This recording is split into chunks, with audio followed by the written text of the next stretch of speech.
I would like to welcome you at another one of our meetings dedicated to the main participants of our artistic history.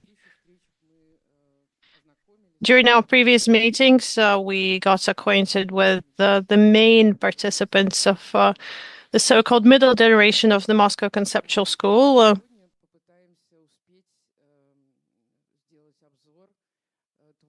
Today, we're going to try to make a review of the artistic activity of the so-called younger generation of conceptualists. They were given this name in the late 90s. It's a strange community of authors that got together as a generation at the art gallery. They were valuable for the era of the 80s, and we're going to focus on two key figures. Although I am going to try to remember everybody, we're going to focus on Vadim Zakharov and Yuri Albert as the most iconic representatives of this generation. The context within which this new movement is formed, the state of contemporary official Soviet art, namely, is slowly changing in small doses. It's allowed to introduce certain elements of Western art, the postmodernist collage, and a multitude of modernist past elements. But the key difference of this allowed art compared to the works of the young underground authors has to do with the fact that the message of these younger underground Moscow artists don't have to do with the idealized world of social realism that portrays reality in its dialectic development, revolutionary development. But instead, these artists turn directly to the full water flows of life in the urban outskirts back in the day among the golden youth. This is a generation that perceive Soviet reality, penetrating into it deeply and using it as an inspiration for their artistic decisions. The first to enter the scene of Moscow Conceptualist art are these three people: Gennady Donskoy, Viktor Skersis, Mikhail Fedorov-Rochal. These are artists that came out of the workshop of Alexander Melamid, one of the founders of Sz.Art, in the way it's formed later in the 80s. The disciples of Melamid that came to this workshop to take drawing lessons from his wife, Ekaterina Arnold. From the very young age, they took in the elements that were made relevant by their teacher and the partner in art, Vitaly Komar. The Nest, the Gnezdo group, forms in 1975, just before the immigration of the teachers. And the first appearance of the Nest in public is what gives the name to the group. The jury of one of the first allowed exhibitions of contemporary Moscow art that took place at the House of Culture at the All-Russian exhibition allowed these people to organize what they planned.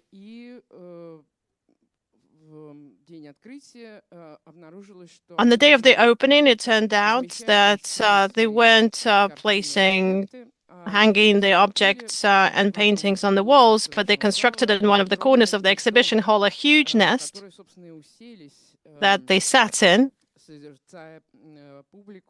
observing the public that came to the vernissage. Next to the nest, there were two slogans. One said, "Be quiet, experiment in progress," and then "Nest your eggs" was the second slogan. And the ambiguity of this slogan, of course, it put off the organizers and the so-called curators, the ideological curators of this exhibition project. So soon after the nest was destroyed, it was covered with a badly smelling liquid out of safety, fire safety. As they explained the subject in the context of the exhibition, that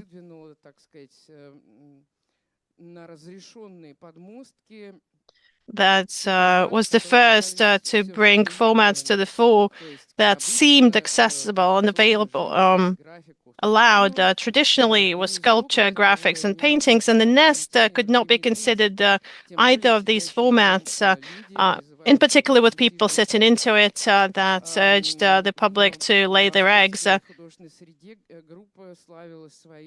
In the Moscow community, this group was famous by its interactive objects, which testifies to the transition from the technology of making an artistic work to its functional aspect, as with Monastyrsky's finger. The communicative tube has no aesthetic value to it. It's just a part of a pipe painted red with rubber closings at both ends. But if you saw Asa by Sergei Solovyov for the film, you will remember that it could be used to improve communication between new acquaintances. And this is the communication pipe and the schemes of how to use it to look each other in the eye or to listen to each other attentively. This is what you can do with this device. These are the objects that are displayed. The Iron Curtain, for instance, a la Zakharov.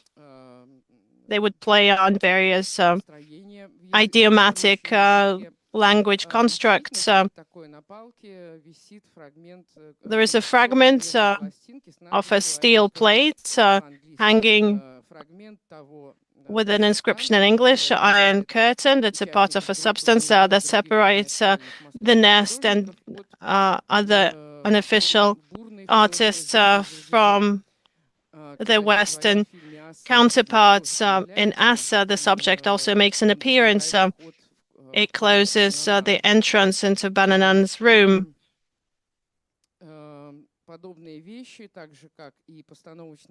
Similar objects, staged photographs that imitated performances were something that formed their image, helping the country grow bread. This is a series of photographs, essentially a political caricature against the contemporary political agenda. An agricultural country, Soviet Union, would purchase grains from Canada in order to make bread for the USSR citizens. This is a paradox, and Gnezdo decides to help the country. They're plowing the field, they're sowing bread, they are collecting bread. A lot of people think that it's an actual act that they performed, but all these photographs were made on the same day. Another project by the nest, by Gnezdo, equally as funny. It was called Let's Become a Meter Closer. And again, it responded to a certain relevant agenda that had to do with the course for disarmament and to empires approaching the USSR and the United States of America. This very important process was something that Gnezdo wanted to be a part of. And in order to bring two nations closer together, they needed to make a very simple step. A man in the USSR would take a spade, make a half-meter hole in the ground. The same would be done by somebody on another part of the earth in the United States, and this brings them a meter closer. Not through the efforts of Brezhnev or Nixon, but just through human work, working with a spade. The Nest, imitating youth underground movements, also made merchandise, T-shirts with an inscription, "Let's become a meter closer." And the daughter of the ambassador, US ambassador to the USSR, becomes their co-partner in this. One of the best performances happened in 1978, not long before the group fell apart. What it was about is the participants lifting a slogan above their heads would demonstrate to the Muscovites a red slogan with the famous abstract composition by Franz Klein, the Upside Down. And this wasn't rejected, surprisingly enough, wasn't rejected by the driver, the pedestrians, or even the representatives of law and order. For every Soviet person, white against a red background would be perceived as something that displays loyalty to the state, an ideologically proper statement. They weren't detained, they weren't arrested, they were able to go through the Dmitry Ulyanov Street, crossing with the Vavilova Street, and then they were able to go home safely. Abstract art found its place in the Soviet culture. During the same period, just when the Nest, the Gnezdo group falls apart, another group comes together. They did not know each other, and they weren't familiar with the Moscow underground. These were young people. They met after they graduated from school. Konstantin Zvezda.Chotov, who met at a theater school, Sergei and Vladimir Mironenko, who were brothers, another Sven Gumlach, their classmates.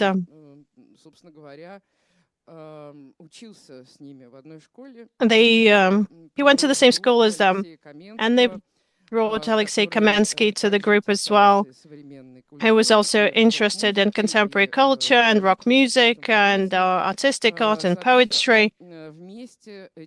And together, these friends decided that they wanted to experiment with all possible forms of creativity. They had films, 8mm films, graphical objects, drawings. They had an opera and the so-called golden disc that made them world famous, but much later in 1982, in fact. In 1978, they create their first work. They turned the back of a couch they found in the garbage into a drawing of Indians hunting. And this is the first part of the happening the 25th of March. Just as the Nest group, the Toadstools group wasn't thinking about masterpieces or well-made artistic objects or paintings. The Toadstools group lived in a sort of performative reality instead, taking pleasure in practicing the artistic initiatives that were spread among Beatles lovers and gopniks. in the outskirts of Moscow, joint inspiration from the aesthetics of graffiti art of Soviet football fans, and they filled their days with creating small and big artistic works that come together into this artistic flow of mutually enriching practices in order to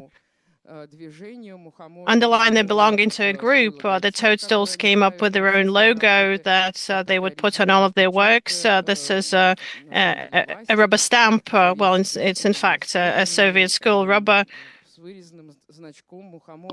with a toadstool silhouette, and they would wear the sign on their clothes. This would make them stand out. Why a toadstool, you would ask? And there is no clear answer to this question.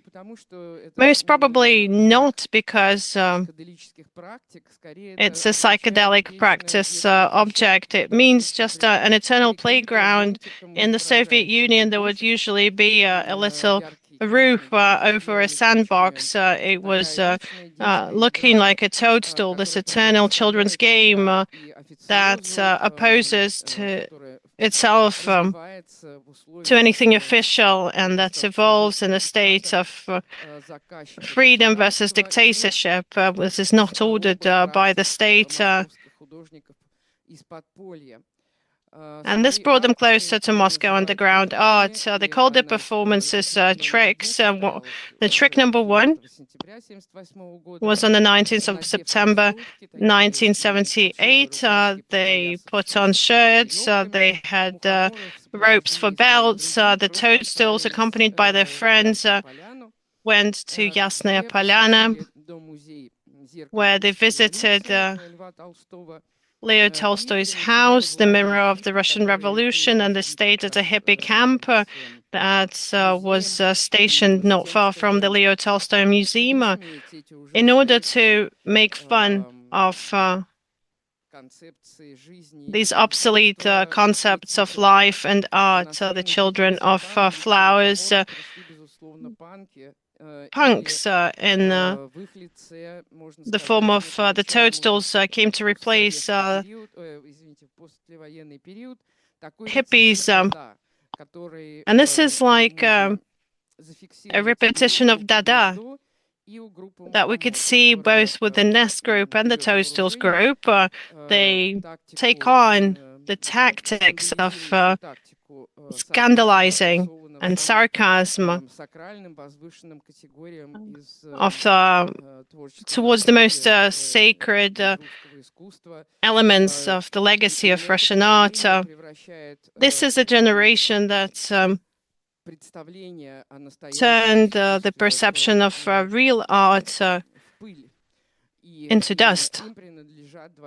And they're the ones that came up with two terms, coined two terms that were very widespread back then, and described the practices of Soviet intellectual celebrities, Dukhovka and Netlenka. Netlenka is something that's eternal and never dies. But it's a mocking term, laughing at the ambitions of the older generations of artists that thought about eternity. And they didn't understand that the value of an artistic gesture is not in how well the surface is arranged, or the composition, or the subject matter. The value is in the process, in the openness, in being open to the so-called pop culture. The first public presentation of the group took place thanks to the Gerlovin couple. When they saw the works of the Toadstools, they were astonished by their lightness, their irony. And they invited them to present their works at one of the informal workshops that functioned in Moscow back in the day. Surgeon Alexander Churchko would host exhibitions in He had a communal apartment and a room in it. And he opened a series of regular meetings, bringing together Moscow conceptualists to discuss the most recent performances of the collective actions, the new works of Ilya Kabakov. They would read poems. They would listen to new translations of Heidegger articles. And this is where the toadstools come to present Ruzhevsky. The soldier who was made fun of in a lot of Soviet jokes, and they would read out their humorous stories that had to do with these soldiers' feats and adventures. They would make pauses when the artists from the Toadstools group would change the phonogram that was played on a tape recorder. And the strange action was so astonishing to the conceptualists that came to witness them, that the leaders decided that they're finally joined by fresh new forces that will help them overcome the stagnation that everybody was diagnosing. And they were happily accepted in the rows of the conceptualists by Monastyrsky, by Kabakov, by the Collective Actions Group. Everybody welcomed them. And then the Toadstools were very enthusiastic about being a part of the artistic life of the underground Moscow, often parodying the status of underground artists and the aesthetics. And this is what the Metro performance was about. It started at 5:30 in the morning on the 28th of October and was over at 1 a.m. the next day. That's the day when they went down the escalator to the first train of the Moscow subway, and they spent the entire day going from one train to another, having sent out a schedule to their friends, a schedule of their movement, so that their buddies could come and see them with some tea or a sandwich. They were even able to make some photographs, although this was strictly prohibited. And they held a diary of how many policemen they met at each platform, who looked at them suspiciously when they went through the Revolutionary Square station for yet another time. This action, of course, is not similar to the well-thought-through, esoteric performances of the earlier collective actions. This is something that's very light, something that's part of the flow of life. It's a work that both marks their own situation in the world, and that's where they belong, underground. And any scripted performances or the later documenting of the happenings. The biggest bulk of their work is, of course, graphic art that was very diverse, with various techniques being employed, usually having to do with children. It was felt tips, water paints.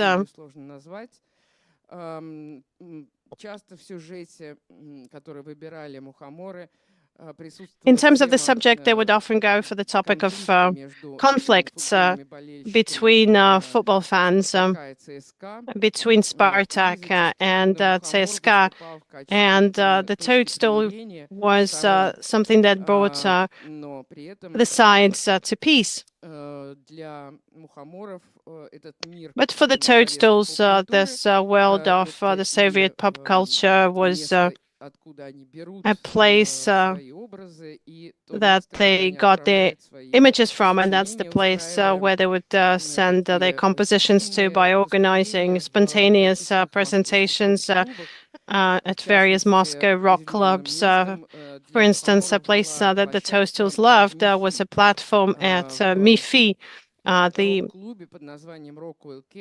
institute, the Rockwell Camp Rock Club, they would come to read their poems very often. They would hand out their drawings, and they would sell the so-called People's Library, written by hand right there, small novels, stories, and incredibly funny stories that they would sell for peanuts. Sven Gundlach, looking like a traveler. The Toadstools group, although for understandable reasons, they could belong to the so-called Soviet Golden Youth that had stellar upper education, but they would imitate the behaviors of,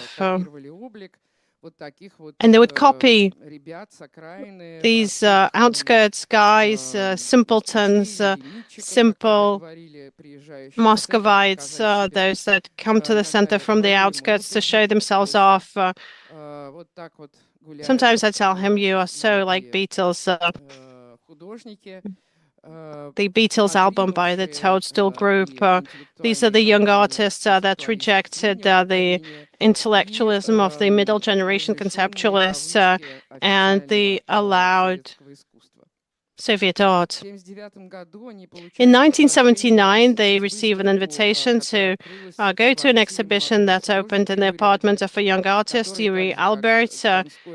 Just like Donskoy Rashalskirsis, he also made drawings, and he also frequented the Melamid workshop, and together with Vadim Zakharov, just as Albert, he also studied at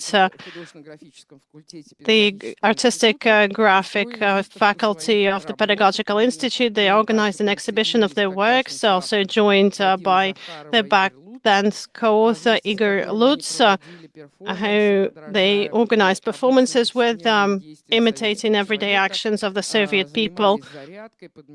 They would make morning exercise rituals or sweep the streets, something very regular that Soviet people would normally be forced to do. And they would photograph these civil works. And at this exhibition, they also presented the works of the Gnezdo participants. But at that point, the brook had already fallen apart, and Nadezhda Stolpovskaya, wife of Yuri Albert's, works as well. The mushrooms, the toadstools, were condescending at first. They would demonstrate to the owners of the artistic space, they would demonstrate their superiority and experience and the understanding of the secrets of the Moscow Conceptualist School. Nikita Alexeyev also came to this exhibition, and he also was experiencing a crisis in the collective actions group.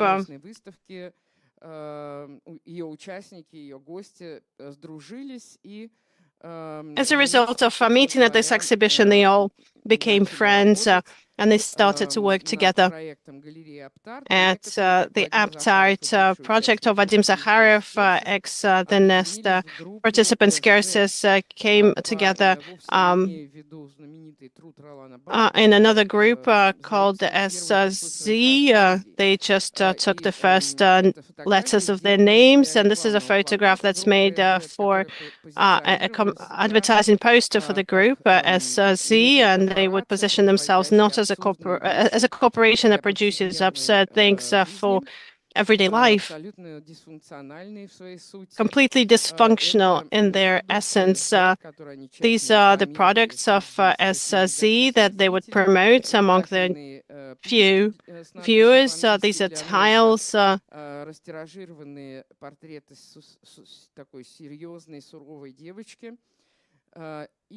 nose, and an angry girl, and a Tetra Pak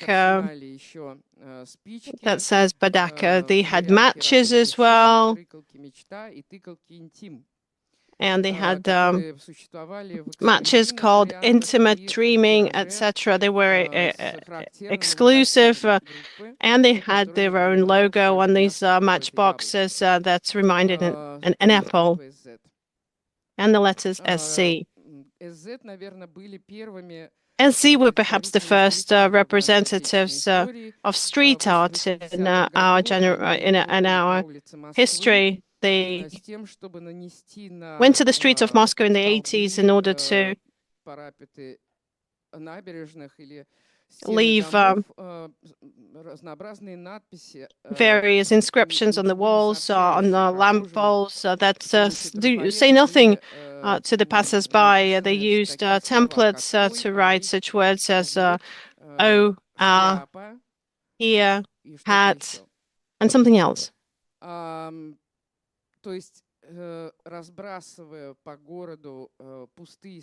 By leaving these empty messages around the city, they were taking a blow at the social film that covers the urban landscape and observing people being indignated or astonished by these messages. At the first exhibition of the Art Gallery, Vadim Zakharov contributed a lot of works, and as a group also contributed a lot of works. You can see the poster that I showed you. You can see another variant of their products, little aluminum pans with bent handles, and a lot of other products, including matchboxes, milk cartons, and a lot of other objects. For reasons understandable, these artistic practices were not perceived at all as artistic, not just by official authorities and bosses of art, but also by those that preceded the functioning of the Art Gallery. I don't remember if I added this photograph or not. Here it is. I'll come back to it later on. Let's just go chronologically in terms of what was shown on the exhibition. These are objects that essentially had no visual element to them or any coherent conceptual text to them. On the contrary, these works stood out against the backdrop of preceding museified, virtually museumified layers of our history. They were very slapstick, dematerialized. These are absurd objects and photographs and textual inscriptions, graphical works.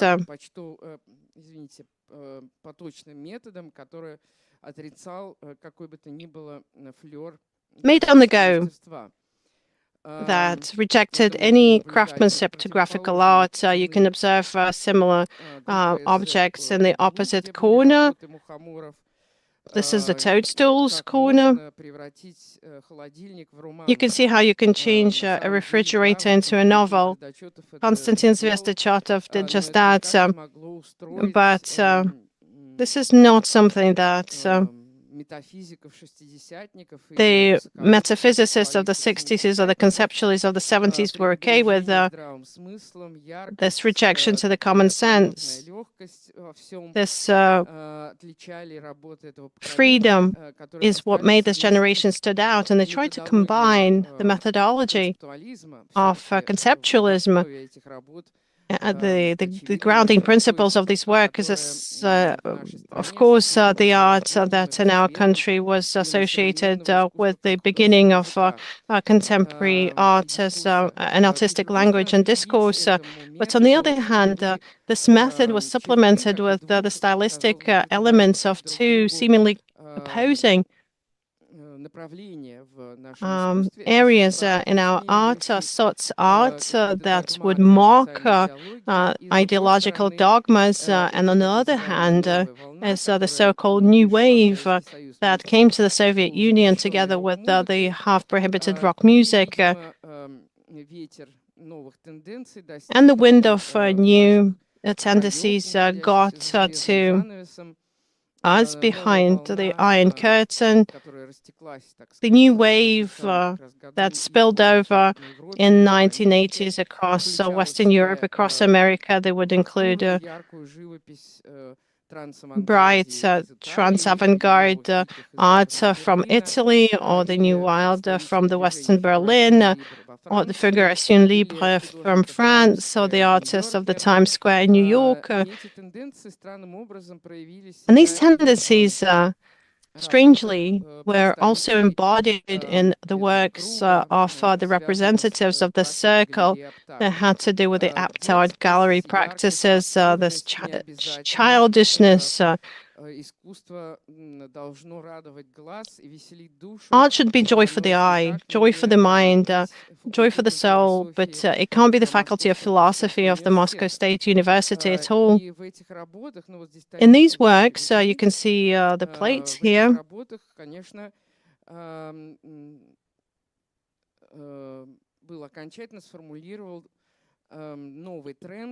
They formulated a new trend towards dematerialization of art on the one hand, and on the other hand, on shifting focus from well thought through form and content to absurdist combinations together with the language games that the Moscow Bohemian Circle was very fond of back in the day. Right behind the pan in the corner, you'll find the work by Mikhail Fyodorov called Art for the Sake of Art. Two little TVs face to face. So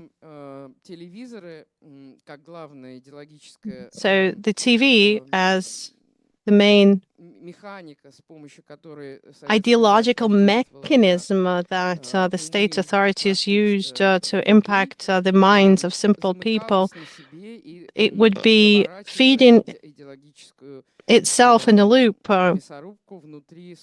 and mincing the ideological meat within its loop system. The reaction of the older generation artists was very ambiguous, and some of them would leave this first exhibition, they would leave it upset and even angry. They would take on their coats, and Vladimir Nkilevsky said to Nikita Alexeyev, he had a very somber expression on his face. Do you understand what your generation is calling us into? Vacuum, nonsensical vacuum. Turning back, he saw the graphic collage work by the toadstools in the center. There was a beauty from a magazine and the letters. Let's go to vacuum. And Nkilevsky was even more angry and left, slamming the door. However attractive this vacuum might be, with no pressure of the state authorities and no obligations to future generations, just happiness of everyday life. And this is exactly what the main aesthetic contribution of the representatives of the arts gallery was about. During the perestroika, this circle finds itself in the epicenter of fashion, of everything that's made in the Soviet Union. USSR made. These are the artists that are going to represent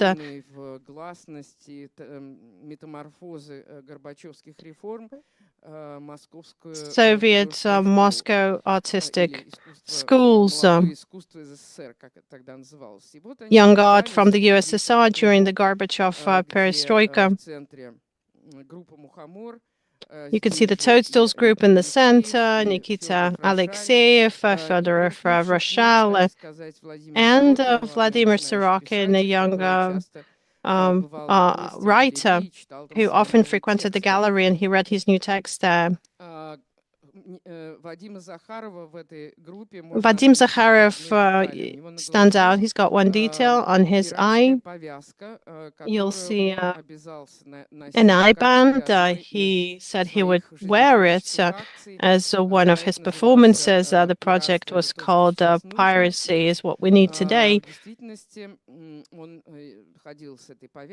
He would wear this eye band, coming up with new stories in terms of how he lost his eye every time the story was different. And that's how he came to the first SZ group exhibition. As you'll see, there's a yellow wall, covered with thick yellow paper. There was a retrospective exhibition of the group. There are templated inscriptions that in 1980 they left around the streets of Moscow. I forgot the oink oink. Matches. Again, the innovative nature of this exhibition came down to the fact that it was essentially the first work in progress in our state, in our national artistic history. It perceived the exhibition state as a work of art, and Skersys and Zakharov would come every day to Alexeyev's house, and they would cover the walls with different graffiti. For instance, these SC logos with wings and legs. One of the logos has an eye band, and these two entities would constantly argue and dispute each other. They would break up, or they would reconcile in other corners of the main exhibition territory. You would also find templated silhouettes of Minotaur and Centaur. These are the beasts each of the artists would associate themselves with, and this battle between the different members of the group was something that was center point. There was a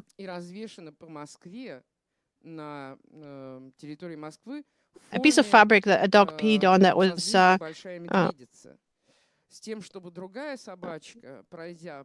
taken to the streets of Moscow in the form of the constellation of the Big Bear, in order for the other dog to follow it. That could not be perceived as a work of art at all. Even the photographs of these little pieces of fabric, however wonderful they were, would not satisfy contemporary needs of art. It needed something that was a process, something that was bright, and something that was holistic in nature. That's exactly what they were able to display during their first exhibition, but 2 weeks later it was destroyed because of well, first and foremost, of course, because the fact the Art was becoming too popular, not just for the Moscow youth. I don't remember whether I shared this story or not, about a bus with American students. I did. The Art gallery was targeted by the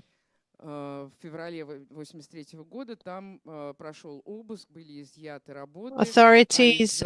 It was searched, some of the works were confiscated, and the project that was presented that the work Tender Kisses Make People Ugly, because of this piece of work, they were going to start criminal proceedings about this group, not even political. That was the method of trying to put pressure on the Russian intelligentsia back in the day, when ideologically charged statements would be transferred into criminal proceedings. So luckily, this did not go further.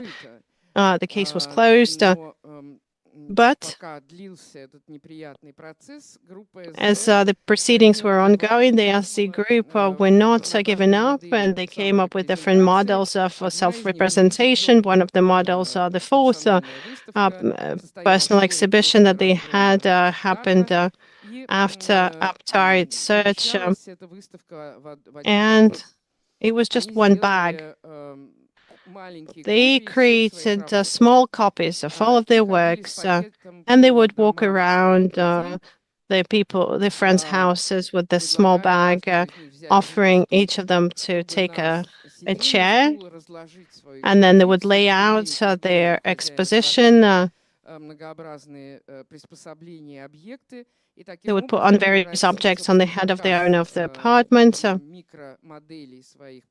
they would showcase micro models of their works, and this was the performance. Vadim Zakharov worked solo as well.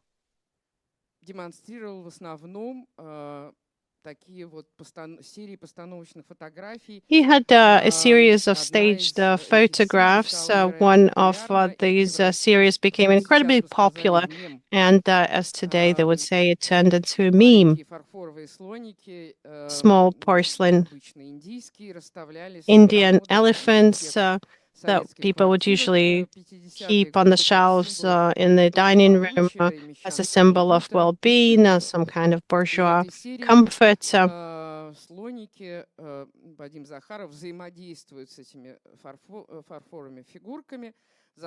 In this series, Vadim Zakharov interacts with these elephants. He puts them in his mouth, in his nose. His wife places them on his back. Whatever he does, it turns out that any rejection to the elephants is impossible. The elephants interfere in your life. And it became a meme for many years, the statement about elephants always meddling in your life, and it's a fatal failure. A symbol of fatal failure. Another work that was a part of the cycle, piracy is something that we need today. It's called The Bandage. And we can see Zakharov with an eye band. And there is a label in the pocket of his suit, art. Does care the year I was born, what kind of art I like, and how many years I'm going to be wearing this eye band in both languages, Russian and English. It's the figure of the artist itself that serves as a work of art, the source of art, and the platform for his representation. By creating such auto-portraits, self-portraits, in Zakharov's legacy, he left quite a few of these. He places himself in the center of the artistic narrative,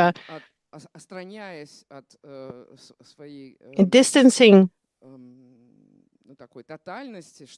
himself from totality and presence and turning into a character of his manipulation that were often targeting intergroup communication.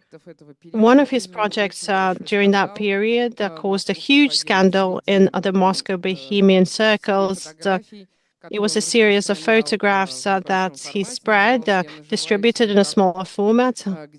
I'm Making Enemies, it was called, where Zakharov was standing in front of the camera with his right hand stretched out with some provocative phrases addressing different artists, for instance, and this became a meme as well. One of these insults became quite memorable, addressing Eduard Steinberg, what it said on the palm, Steinberg, you are like me, like Malevich in makeup. This is the phrase that made those that knew Albert Steinberg smile and nod their heads in approval.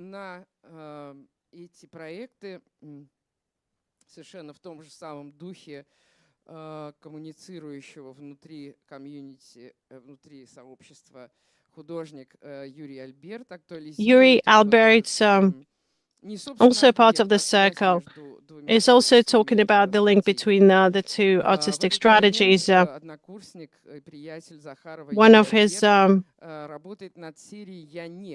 student mates was working on a series called I'm Not. I'm Numb. He was looking for his own. I'm not Andy Warhol. I'm not Boyce. I'm not Basilets. And in this case, I'm not Vadim Zakharov, Yuri Albert says, and he's wearing two eye-bands, in fact. And this is the work that he took to the Pt.Art 1983 exhibition. Previously, he created another work as part of the series that's also a meme-like humorous stories. I'm not Kabakov. Who am I? I'm a squash. Kabakov, Kabachok, it's called, it's squash in Russian, so it's a play on words. Nobody could come up with a name for them, and they were called Kabachki later on. Those that follow Kabakov, but they enrich his language with new methods borrowed from the aesthetics of the new wave and sought art. Yuri Albert was also known in Moscow as the author of a whole variety of performances that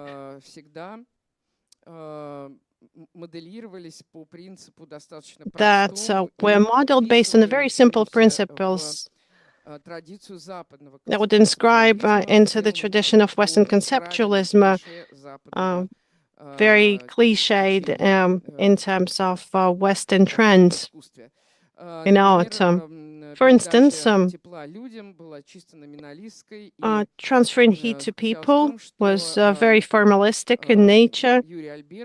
Yuri Albert, as a mascot, would walk around this slogan, Yuri Albert, I would like to hand all of the heat I make to people. And he just went around giving people, pedestrians, passers-by, hugs. Those came to Admiralov's exhibition in 1978. Another more complex performance was called Helping with Household Chores. Among his friends and acquaintances, Albert would distribute promotional messages that he was willing to come to their house and help them with their household chores, go take their kids for walks, wash their dishes, cook their food. And a lot of people invited him to dust their place, and he wouldn't charge them for any, except a certificate that this act was performed on a certain day in a certain time. And that was the essence of his project, to get as many certificates as possible.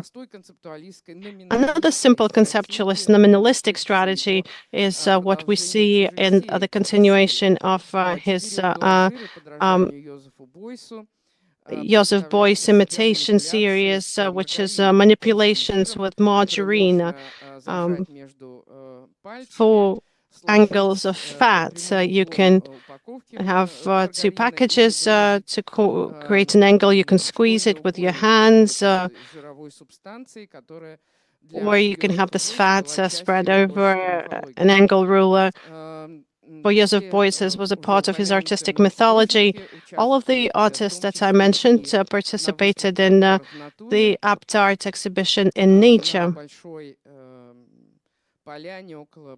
It's a big field close to a swamp. This is what the camp looked like. These materials are openly available at the Garage Museum. Another representative of this generation, a very bright, talented artist, Andrei Filipov, made his first appearance during an exhibition, and we went to school with the Mironenko brothers and was just a Chotov at the artistic faculty of the Theatre Institute. He started his journey in art in 1983. He thought that the Soviet Empire was something that continued the empire trend from Rome to Byzantium and this slogan was organized on a swamp.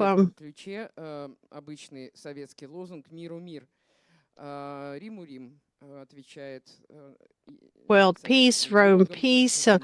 This is something that imitates a very common Soviet slogan. Another exhibition of the Zt.Art gallery that exhibited some of the key works of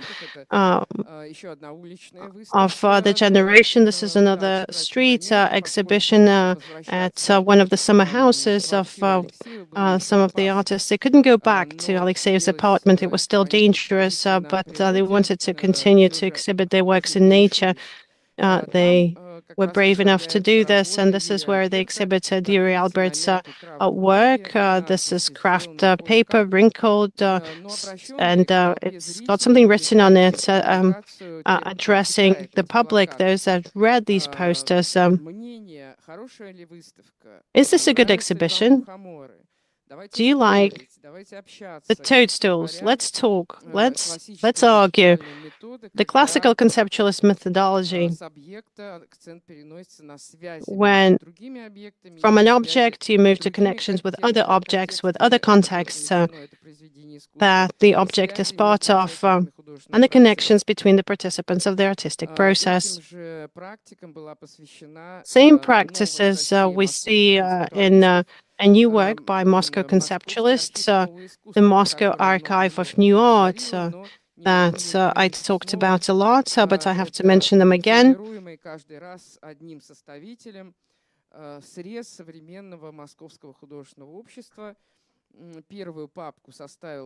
These are the folders that were put together by a single artist. The first one was put together by Monastyrsky, materials of 20 different authors. The second folder was put together by Zakharov and Skersis, and they put together more materials, 49 artists, including...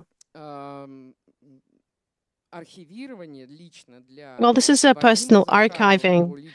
For archiving for Vadim Zakharov became a central theme in his work. In a parallel to working on the second folder, Zakharov was also working on another archive project that inscribes well into his further biography, together with Georgy Kizivalter, the collective actions participants.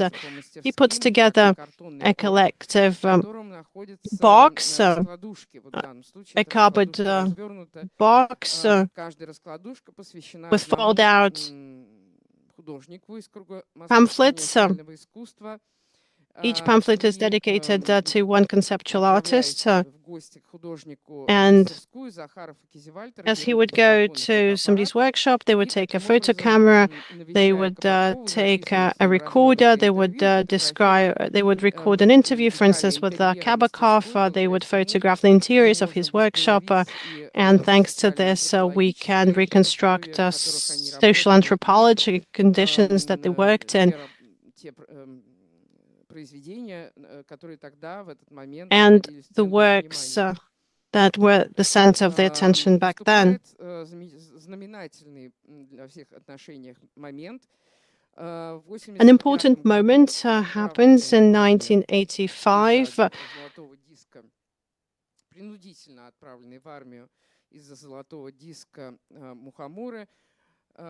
The toadstools were forced to go to the army because of the golden disc. They come back to Moscow. And this is the era that is not really felt yet by the masses of the Soviet people. A young party official comes to power, Mikhail Gorbachev, who announces a new page in Soviet history in order to get the country out of the ideological crisis. He wanted to go into a new stage of perestroika and glasnost, transition the Russian people into a new reality. And this era coincides with a new stage in the life of Moscow artists. In 1985 and 1986, they start to take over a house in Furmanov Pereulok. It's a huge house of the beginning of the 20th century, and it starts to serve Moscow artists as a platform for communication, for collaboration, for their concerts, their exhibitions, their apartment meetups. That's where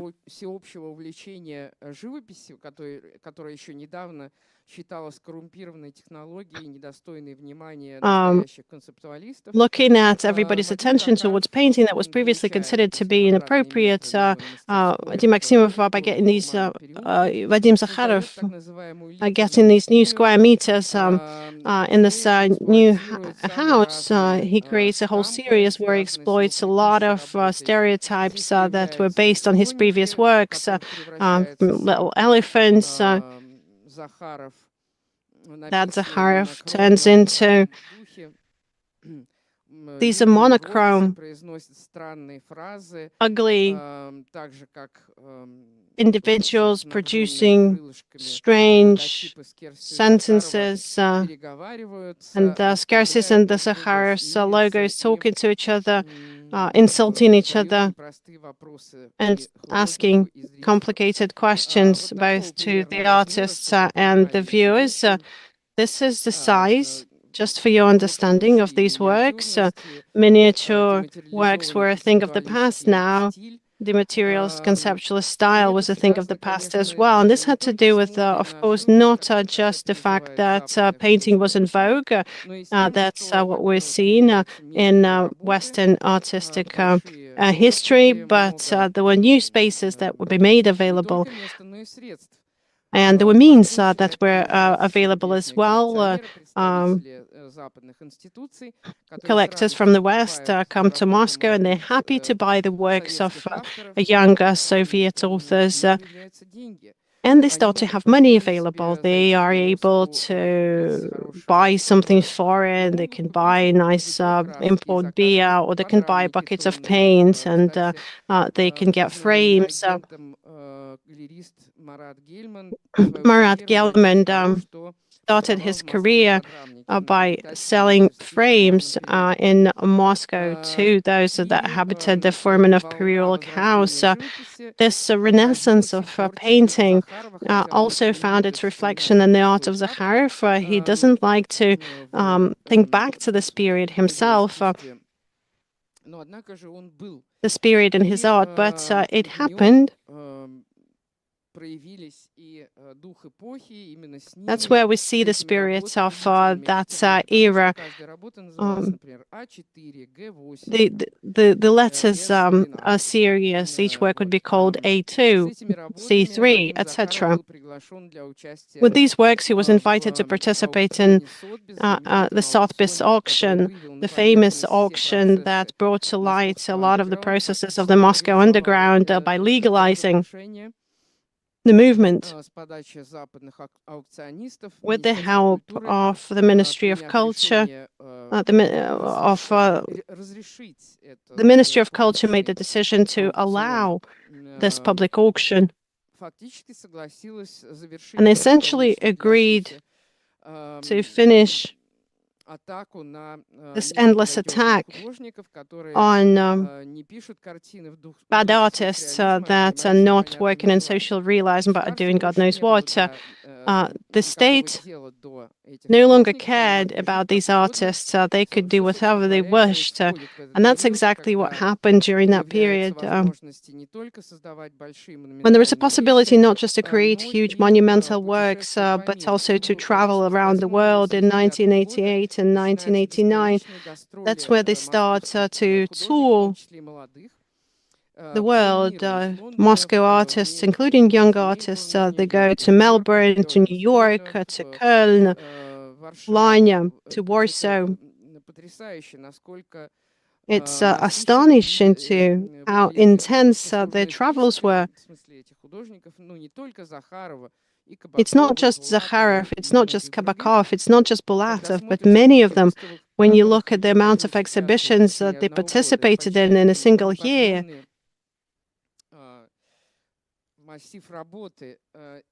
such a huge effort on their part, and you really don't have time to make this many paintings if you need to participate in 15 group exhibitions and have 5 personal exhibitions across the world. That's quite an undertaking. So artists start to work with larger formats. Закрывает, так сказать, вопрос с изменением экономической ситуации в искусстве. That really testified to the change of the economic situation in art. I'll try to explain what I'm getting at the end of the 1980s. The artistic market, the Western artistic market, was going through a severe crisis. This is the oil money that was lost, leaked. The war in the Persian Gulf starts and the market drops. One gallery closes after another, and the galleries are able to dictate their agenda. They go into the background, and mega institutions come to the fore. Museums of contemporary art, Kunsthalle, the Center of Contemporary Art, that has a lot of resources and spaces that can initiate large projects. And then, in order to capture the new trends and to capture the attention of the public, they need a new language. And starting from the 90s, installations as a new form of art start to be supported more and more. And it's within this a framework that art is practiced by Vadim Zakharov. He creates one installation after another. In 1990, he moves to Cologne, just as Yuri Albert, and starting from that point on, he lives there, sometimes coming back to Moscow. In Moscow and in Germany, he's able to present his new works. His new project that he starts in the 90s, it's a pastor character in a long black robe with a white collar, Vadim Zakharov's alter ego, that ends up in very strange situations. And this is showed in a series of Pastor Zond's adventures. This is the name of the series. Pastor Zond is the publisher of Vadim Zakharov's new project, Pastor's magazine that he would print out himself.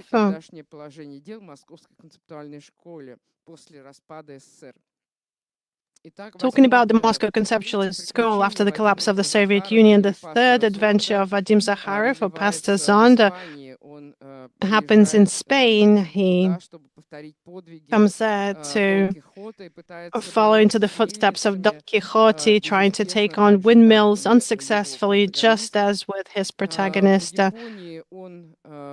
In Japan, he takes on a sumo fighter, trying to get this huge fight.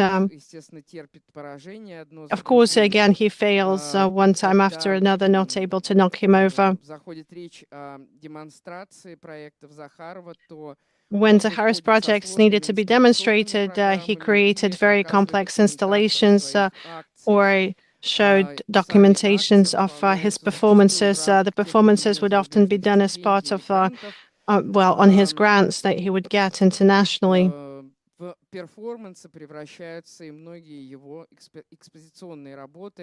A lot of expositions also turn into performances together with Nikolai Sheptulin, a publisher. Zakharov co-authored a project called Two Journals, трансформировавшийся в of барочном, Inspirigian. барочной такой развертке прежний эзотеризм его работ. The previous esoteric Показан nature of через his works дизайн is обложки showed here журнала through «Пастор», designs через for the Pastor испеченные magazine covers, пирожки, которые раздает Николай through the Шептулин при pierogi входе в that зал, Nikolai Sheptulin hands out at the beginning разворачивает of салфетки со the штампом exhibition. своего He hands журнала. them Но в out печати in tissues with the группа logo. частушечников поет реально There is написанные Захаровым частушки, посвященные теориям современного a group искусства в singing короткой московской художественной mocking среде. songs about the Сам Moscow автор conceptual art Вадим scene. The Захаров author стоит himself, на Vadim ходулях, Zakharov, is standing надето on. то самое He's wearing длинное одеяние черное. К нему нужно this подняться black по приставной лестнице, чтобы исповедовать свои художественные грехи. rope Пастор on Зонд stilts, до and you сих need to пор climb a ladder to является talk to его him. основным Pastor персонажем. Zond is Годы идут, still one акценты of his меняются, key декорации characters, but меняются, with the но years, the decorations этот change, the персонаж accents change, but this по-прежнему character continues to live. отвечает на сложные вопросы He's still trying современности. to tackle В него the Захаров complex переодевается, questions когда of отходит от своей modernity. любимой темы, Zakharov dresses темы up as the архива как pastor when he художественного steps away проекта, from another one of his утверждения favorite Вадима themes, Захарова.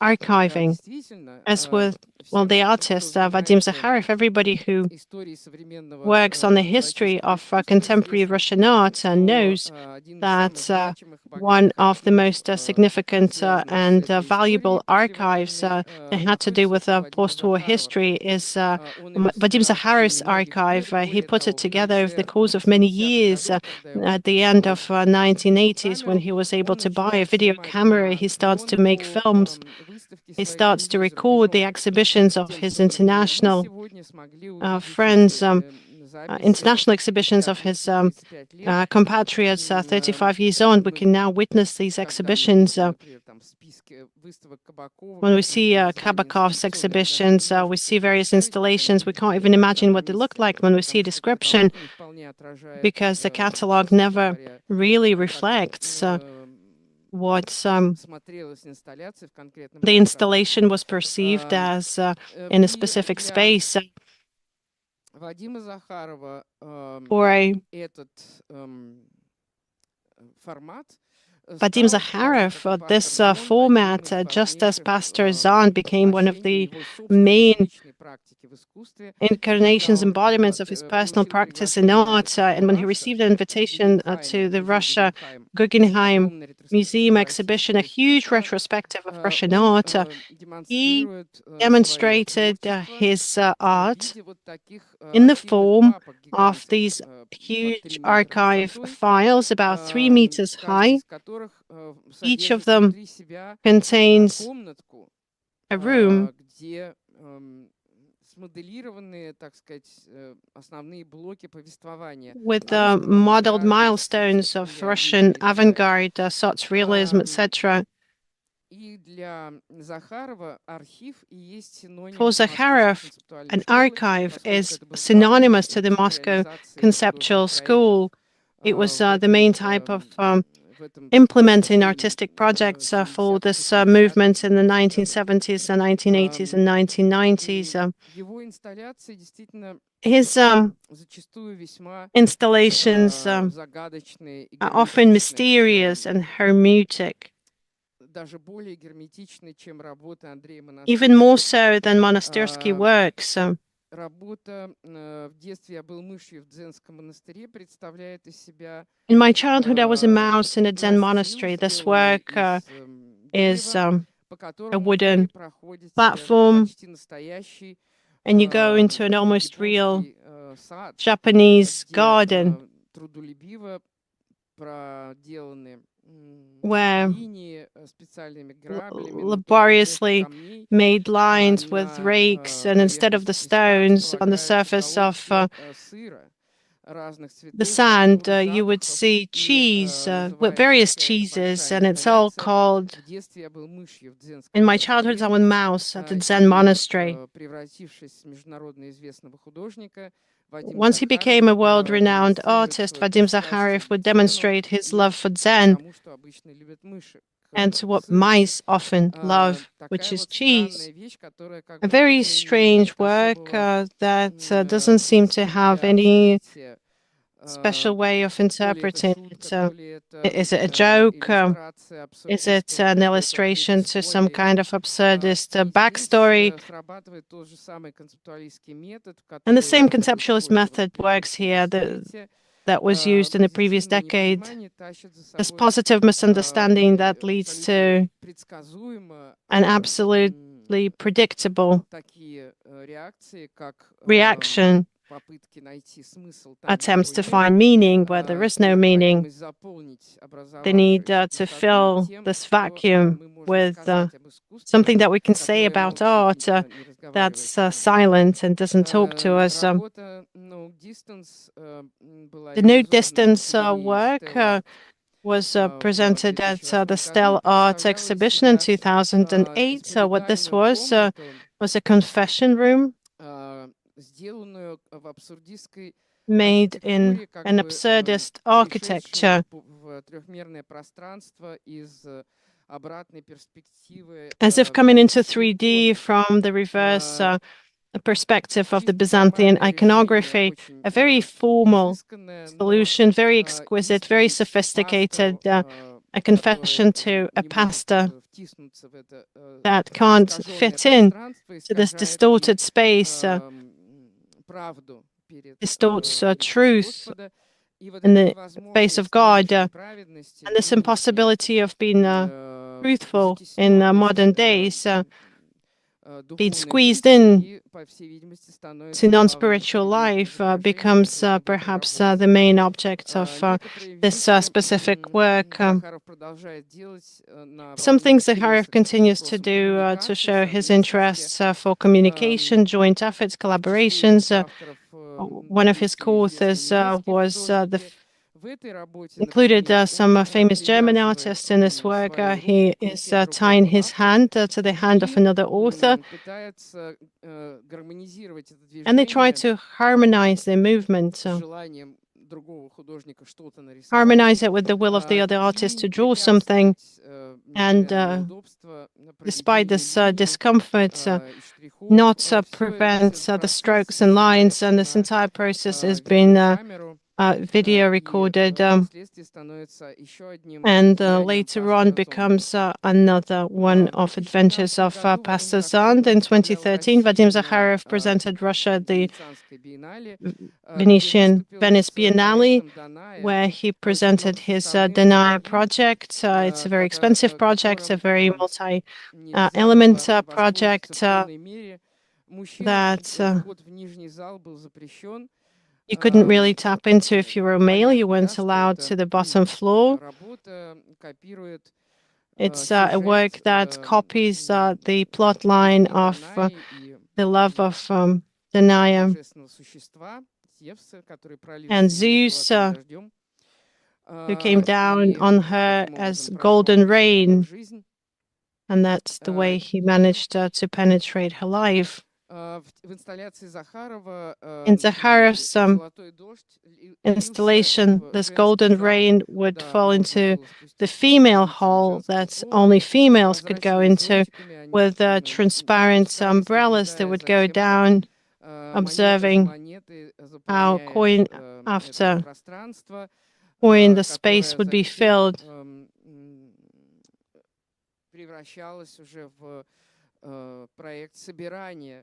That then turned into a project of collecting this gold in order to move it to the female space downstairs. And the actor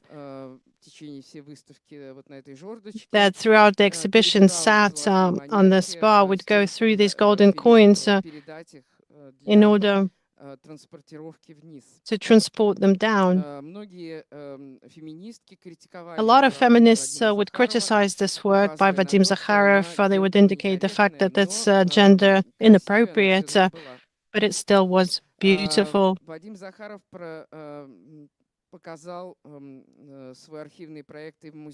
Zakharov showed his archive project at the Garage Museum in 2015 as well. He handed over his video archive to us.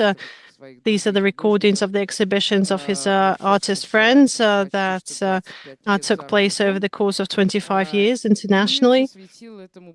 And he dedicated his post-rip, post-scriptum exhibition to it, and it's a literal play on rest in peace.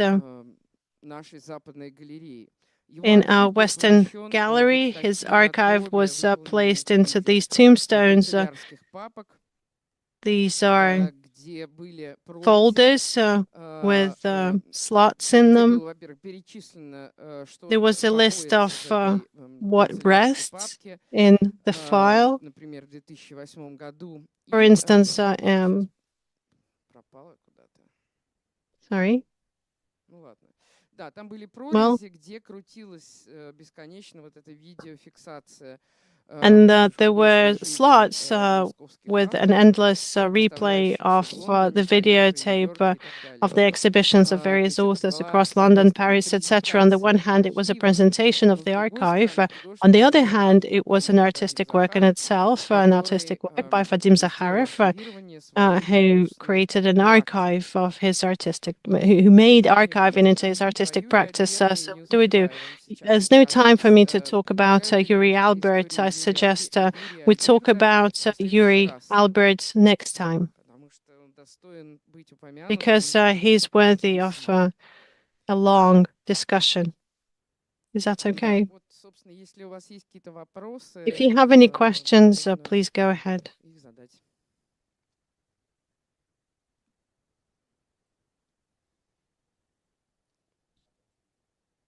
If there are no questions, where is he now? In Germany? Recently, he released a work on his archiving. He released an article recently. He's in Germany, just as Albert is.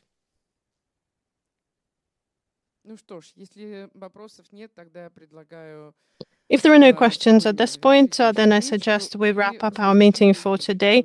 And then in 2 weeks, because I'm going to be on vacation, Ray, we'll meet again. Thank you.